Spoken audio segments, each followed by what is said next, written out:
केंद्रीय विद्यालय नामलेखा प्रकाश पाई विज्ञप्ति जो बाल बाटिका 1 बाल बाटिका 3 और प्रथम श्रेणी नामलेखा आज अर्थात मार्च 7 तारीख पंजीकरण आरंभ होगा नहीं सूचना दी जाता।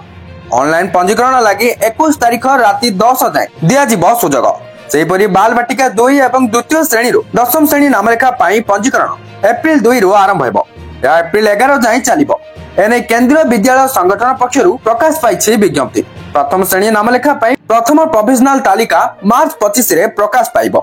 प्रथम श्रेणी नामलेखा पिला को निश्चित भाव 6 वर्ष होइथिबा आवश्यक बोली कहुଯାଇଛି। सेहीपरि बाल बाटिका 1 और 3 26 तारीख रे तालिका प्रकाश पाइब। बड़का सीट रे नामलेखा एप्रिल 2 तारीख रे द्वितीय प्रोविजनल तालिका प्रकाश पाइब। सेहीपरि तृतीय प्रोविजनल तालिका एप्रिल 7 तारीख रे प्रकाशित हेबो। आरटी वर्ग रे नामलेखा द्वितीय विज्ञप्ति एप्रिल 7 रे प्रकाश पाइब। एथिरे आरटी एससी एसटी ओबीसी पंजीकरण 8 रु आरंभ होई 14 तारीख जाई चलिबो। 14 रे नामलेखा योग्य तालिका प्रकाश होई 23 रु 28 भितरे नामलेखा हेबो। तेबे एही वर्गर नामलेखा संपूर्ण भाबे ऑफलाइन रे हेबो। बाल बाटिका 2 और द्वितीय श्रेणी रु दशम श्रेणी जाए नामलेखा हेबो।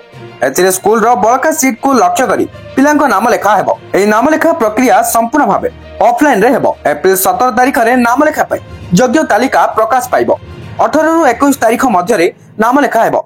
जून 6 तारीख सुधा समस्त नामलेखा प्रक्रिया शेष करा जिवो। बड़का सीट को आधार करी नामलेखा जुलाई 31 तारीख सुधा शेष करा जिवो। दशम श्रेणी परीक्षा फल प्रकाश 10 दिन मध्य उत्तीर्ण छात्र छात्री माने एकादश श्रेणी बा युक्त 2 प्रथम वर्ष रे नाम लेखाइबा पई पंजीकरण करिवे।